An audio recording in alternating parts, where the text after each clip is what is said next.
Welcome to the 26th lecture of surface engineering. In the last lecture, we discussed carburizing as a strategy for improving wear resistance or surface dependent mechanical properties.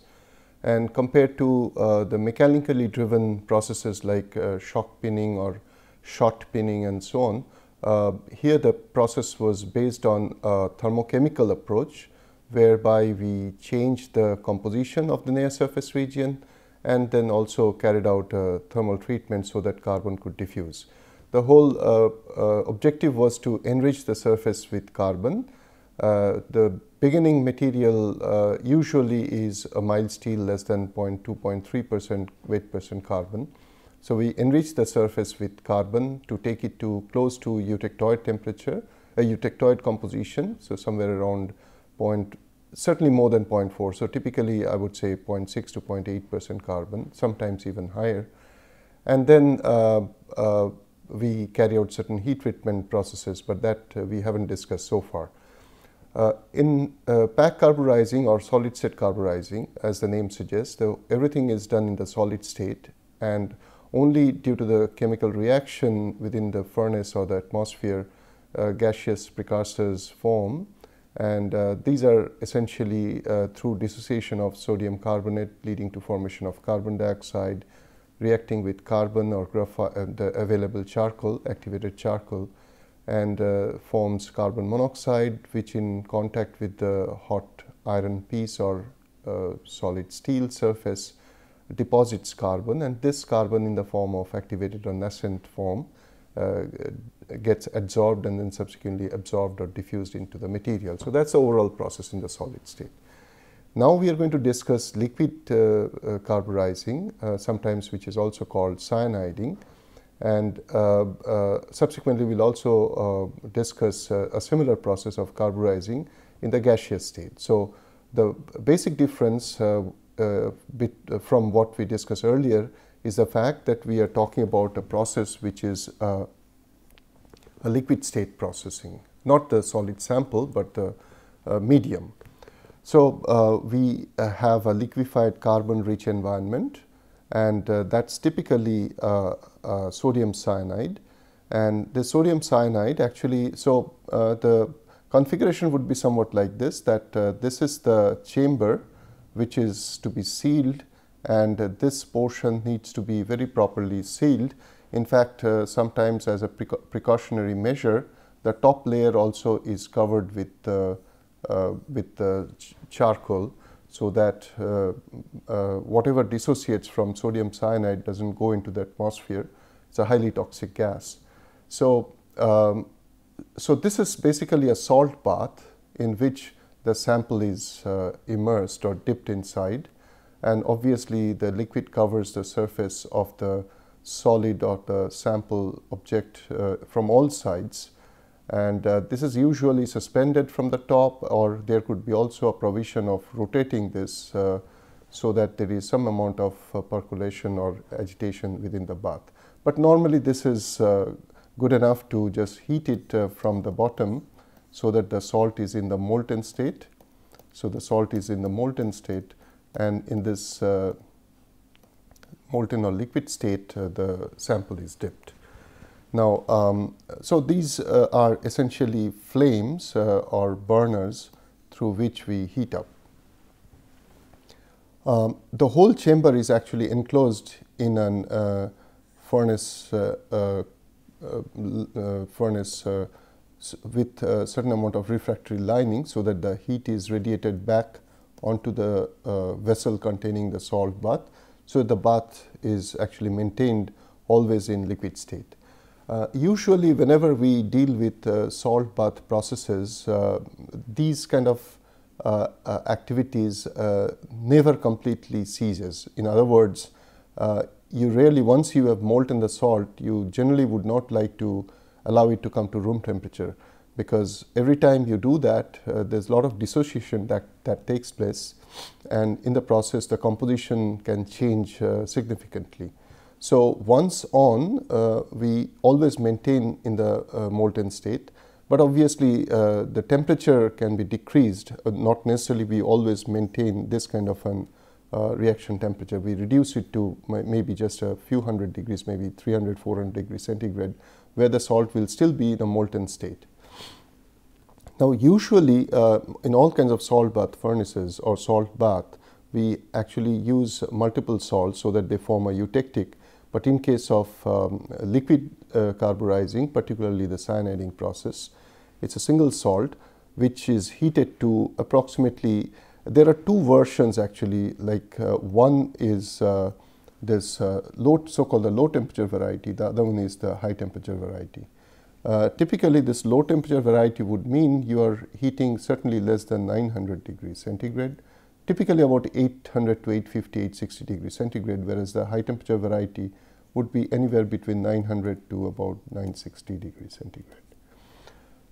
Now, in the low temperature variety, which actually is slightly slower process, what we see in terms of chemical reaction is the sodium cyanide that dissociates into a lower salt, which is disodium cyanamide, and in the process we see liberation of activated or nascent carbon.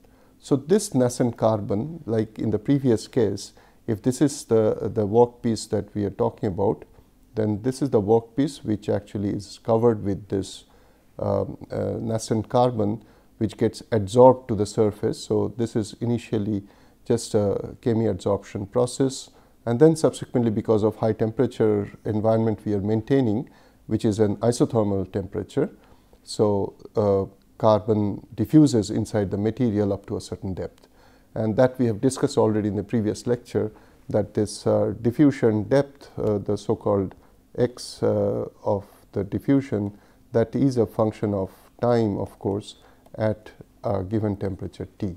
So approximately we use an empirical relationship wherein we know that this is the depth with which we expect for the diffusion of carbon, and this D in turn is a temperature dependent term which basically is derived from this kind of an Arrhenius relationship, which simply says that D is proportional to temperature.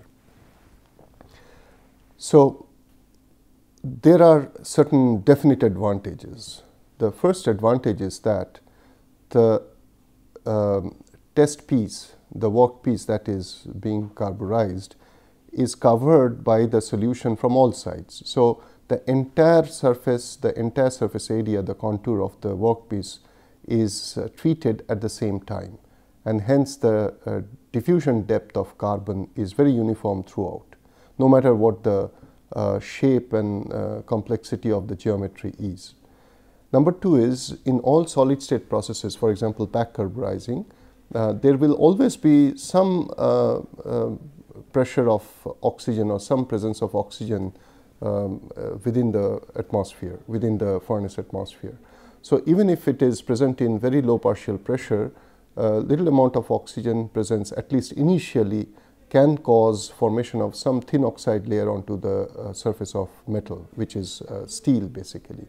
Iron has very high affinity for oxygen at high temperature, so it can always form a very thin layer of oxide, and that does create problems if this oxide layer is not so thin or happens to be little adherent. So it is for this reason we actually pack in, when we do solid state carburizing, we have to pack with sufficient amount of graphite or activated charcoal, which should take care of the oxygen present in the atmosphere and then convert this into carbon dioxide. In case of liquid state processing, that kind of difficulty or worry does not arise, because this is immersed in a molten bath of salt with very little scope of oxygen ingress from outside. First of all, this is closed, this is sealed here, and moreover, there is very little solubility of oxygen in this molten bath. In order to hasten the process, accelerate the process, sometimes some amount of agitation is created by way of mechanical stirrer or rotating the sample and so on, but that's not always needed, because the bath is already in a molten state and there is a natural convection because somewhat there will always be a temperature gradient from the surface to the sample. So there will be a natural convection which will take care of a good amount of circulation. Now, so this kind of a process at low temperature essentially, as I said, requires or involves dissociation of sodium cyanide into disodium cyanide, and this kind of dissociation also liberates this nascent carbon, and this nascent carbon will actually, as I said, will diffuse into the material. Temperature is slightly lower comparatively. On the other hand, if we actually want, so typical depth of penetration here would be about a millimeter, or at times maybe less than a millimeter, maybe 0.75 millimeter. But the time required for this kind of a process is very small, is less than 30 minutes. If you compare this with the pack carburizing process, typically to get about 1 or 2 millimeter, you require easily something like 8 to 10 hours. Compared to that, this is a very rapid process. Also, the penetration of carbon is not only quicker, but also is more uniform. Now, if you actually want to, instead of just a millimeter or 0.7, 0.8 millimeter, if you want to go somewhat like about 2 millimeter or more, you would go for slightly higher temperature, which is about 950, 960 degrees centigrade. And then this the sodium cyanide bath that we use is actually mixed with barium chloride. So in this process, the barium chloride reacts and creates a barium cyanamide and also liberates the sodium chloride. In fact, some amount of sodium chloride or potassium chloride salts are always added as additional compounds which actually prevent unnecessary chemical reactions from outside. So they remain more or less neutral, but with the addition of barium chloride, barium actually displaces the sodium cation and forms the barium cyanamide, and then barium cyanamide actually in turn now reacts with the heated steel or iron and dissociates and liberates carbon. So this the dissociation of BaCN2 to BaCN2, not the cyanide radical dissociates into cyanamide radical, and as a result it liberates carbon, and this carbon is in activated state or nascent state. So the same process happens, that carbon goes to the surface, gets absorbed, and then subsequently absorbed by way of diffusion. So in this kind of salt carburizing or so-called cyaniding process, what we have already understood is that we have molten salt bath and the components are dipped or immersed inside, and that's how we introduce carbon into the steel surface. The carbon diffuses inward, and enrichment of carbon produces the so-called hardened case. And in fact, sometimes this immersed specimen after liquid carburizing can be directly lifted and immersed or quenched into coolant, and there is no separate heat treatment needed in that case. So, so that's how we create an hardened case, and whatever we produce by liquid carburizing, usually the target is carbon enrichment, but sometimes nitrogen also goes inside the solid sample. Now, if you actually happen to follow a process or create a situation whereby both carbon and nitrogen goes into solution, then you actually end up producing what is known as carbonitrides. And these carbonitrides actually create a much harder case. As it is, this kind of process creates a slightly harder case than pack carburized surfaces. But with introduction of nitrogen, the hardness on the surface is even higher. And that actually is both good and bad news. The good news is that you have higher hardness, so you can expect better wear resistance, at least empirically. But on the other hand, if you make the surface too hard, then there is no chance of further machining or any other shaping processes as a follow-up. So by and large, liquid carburizing is an advantageous process. The biggest disadvantage is the fact that we are dealing with cyanide, and we all are aware that cyanide is an extremely toxic compound. Even accidentally, if the operator happens to inhale vapor of cyanide, that certainly can cause very lethal action. So we have to be extremely careful, and even disposal of these molten salt or treating or refurbishing, recharging, all these are fairly hazardous processes. So that's something which is why, despite the fact that it is a very fast, kinetically quick process, still liquid carburizing or cyaniding is not a very popular process adopted very widely in the industry. In fact, it's usually done only for very limited components and in only by few companies, only a few companies. Compared to that, gas carburizing is another process where the intention is the same, that we want to enrich the surface of a solid component with carbon to the tune of certainly more than 0.4 weight%, easily something like 0.6, 0.8 weight% carbon. The temperature of treatment is 870, 950 degrees centigrade. This is somewhat similar to what we experience in case of back carburizing.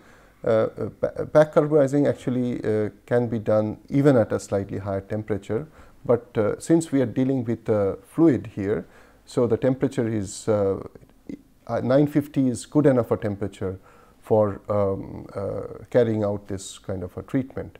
The main point of distinction, apart from the state of the medium, which is gaseous in this case, the main difference arises from the fact that we are essentially dealing with a single carbon containing gaseous compound, methane. So it's methane which actually in this chamber of gas carburizing chamber actually dissociates in contact with, though it's a saturated hydrocarbon, but it actually undergoes dissociation in contact with hot metal. Hot metal means heated solid steel surface, and liberates nascent carbon. And this nascent carbon actually is the species which actually diffuses into the material as deep as a few millimeters. And this can be very easily controlled because everything is in gaseous state. So precise control of temperature, time of exposure, and certain things can be easily controlled. Also, presence of hydrogen is helpful because it doesn't allow any undue oxidation to take place. So we do get fairly high hardness, RC in the Rockwell C scale, measuring all the way up to 63 hardness, which is fairly high hardness, and that's purely because we, after the follow-up heat treatment, we expect the microstructure to be predominantly martensitic. So mostly it is methane based process, but you can also use higher hydrocarbons, maybe ethane or propane and so on. For example, C3H8 can gets dissociated at high temperature. So we get again liberation of nascent carbon. Otherwise, this is the usual process. There is also a possibility of converting some of these carbon if there is some amount of carbon dioxide present in the chamber. It can actually react and form carbon monoxide, and once carbon monoxide forms, again in contact with the hot steel surface, it can liberate carbon. This is exactly the kind of reaction that we see in case of back carburizing. Similar thing can happen over here also, but that's not the main path through which you introduce carbon. So unlike the previous case where we had a liquid bath, here we have a fluid bath, of course, but this is gaseous, surrounds the whole surface. We have the same advantage of carburizing from all sides and uniformly. There is no need of any agitation or percolation because the gaseous medium will have a natural convection. We just need to maintain the isothermal temperature, desired isothermal temperature, which would be somewhat like this.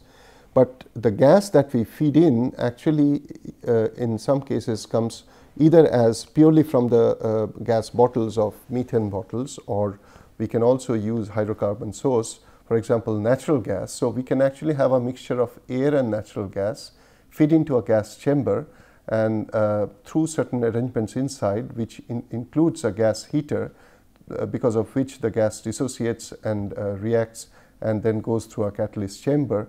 And then once we use a gas cooler or a heat exchanger, then we get the right proportion of methane, or maybe methane and propane and so on. And that's what we feed in. There is some amount of buffer gas also used, for example nitrogen and hydrogen, which covers the surface, and presence of hydrogen actually is beneficial because it helps in removing whatever little oxide layer that might be present onto the workpiece. So the process would mean again the same thing, that if you have carbon dioxide present, there could be formation of carbon monoxide, and then carbon monoxide or carbon dioxide can also lead to dissociation and deposition of carbon onto the surface. So these are parallel reaction possibilities, not necessarily the main course of action. The main reaction is through exactly this process. I decided to repeat this view graph so that the concept is pretty clear. So what we actually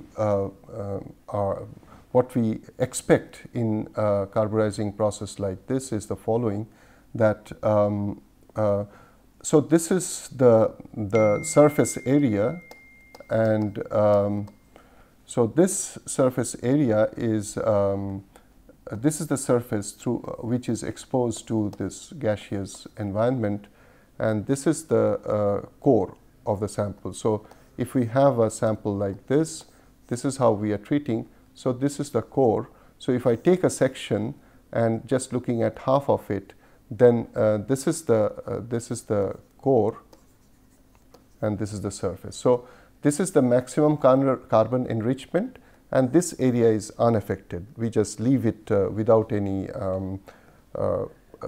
kind of difference at all, without any change in composition at all. Now, so when we actually want to carry out this kind of carburizing treatment in gaseous environment, this is the kind of a furnace that we use, which actually can allow you to evacuate and bring it to very low pressure. So something like you can reach 10 raised to minus 5 millibar or minus 6 millibar, but then you have to backfill. So you operate at maybe 10 raised to minus 2 or minus 3 millibar when you backfill with methane or other kind of desired gases. And we already have discussed, so these are standard, these are very ideal specimens for gas carburizing or vacuum carburizing and so on. Another version of gas carburizing is when we actually do the operation under vacuum. Actually, as I was just referring a few minutes back, by vacuum what we mean is very low pressure environment. And the main advantage is the fact that there is practically no presence of oxygen. Now, oxygen actually is very detrimental because it always has a tendency of reacting with the steel surface, hot steel surface, and creating a thin oxide layer. And this oxide layer actually forms at high temperature very easily. Once it forms, it actually behaves as if it is kind of a barrier for other gaseous molecules or atoms or nascent carbon to diffuse further in. So we would like to avoid that by all means.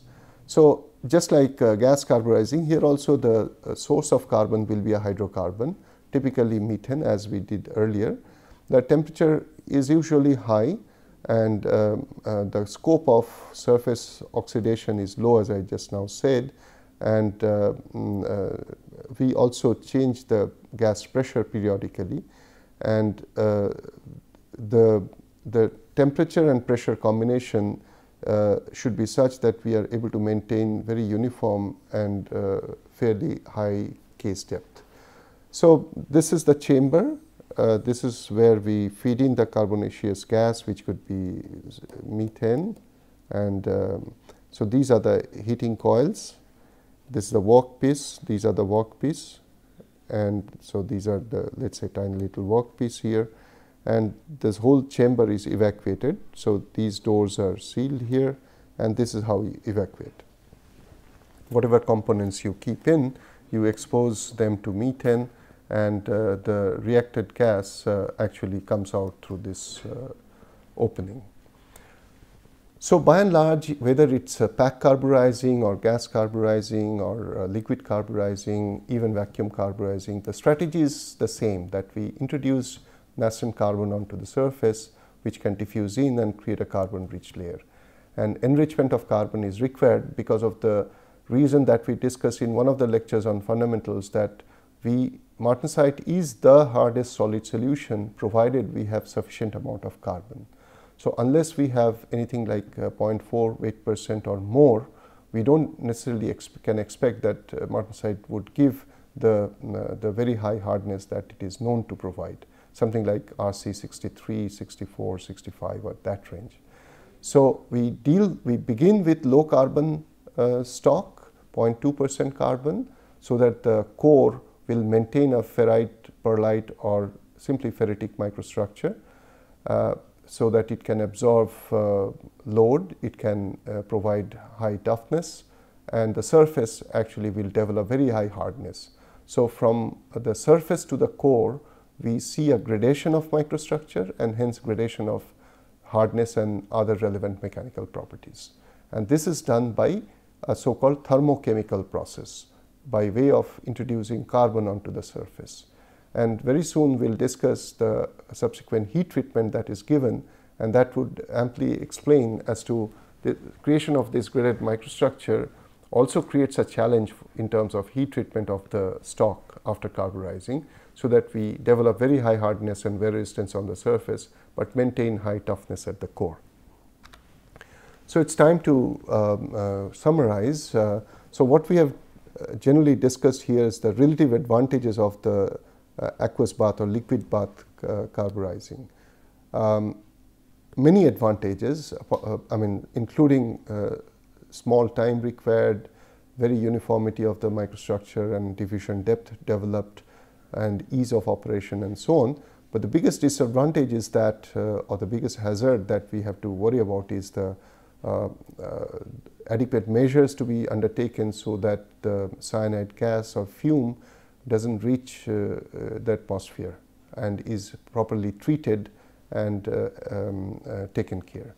So the operators working in the plant have to be properly protected, and also adequate preventive measures are to be undertaken. Then the process parameter wise, since this is a diffusion control process, all the processes except the initial short pinning kind of processes, all the thermally activated processes are dependent on the diffusion coefficient, the temperature, which in turn actually governs the level of diffusion coefficient, and then at the isothermal condition, what amount of time we give. So the combination of time and temperature is very crucial.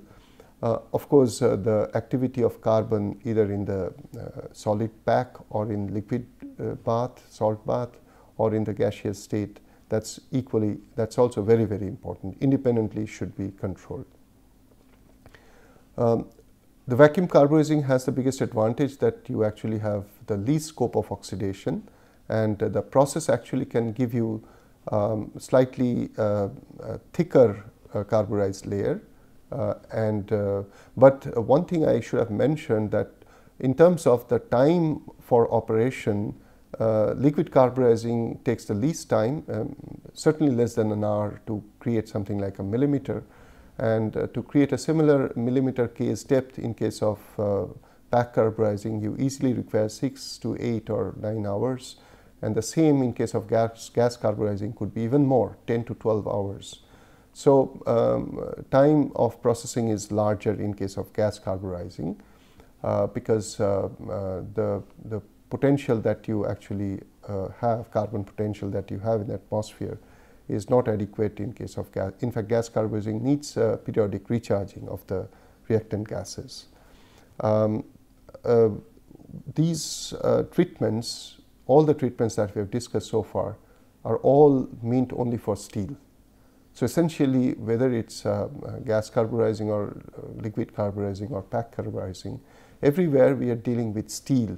Now, still, I mean, though it is meant for only one variety of metallic alloy, still we do discuss at length these treatments because of very widespread applicability or need for application of these treatments for various components based on steel. And in manufacturing processes, particularly wherever we deal with mechanical forces, steel is usually a very popular substrate for creating various kinds of engineering implements. So with this we end the discussion on carburizing related techniques, which is essentially to enrich the surface with carbon and then subsequently carry out some heat treatments to develop a wear resistant surface maintaining a tough core.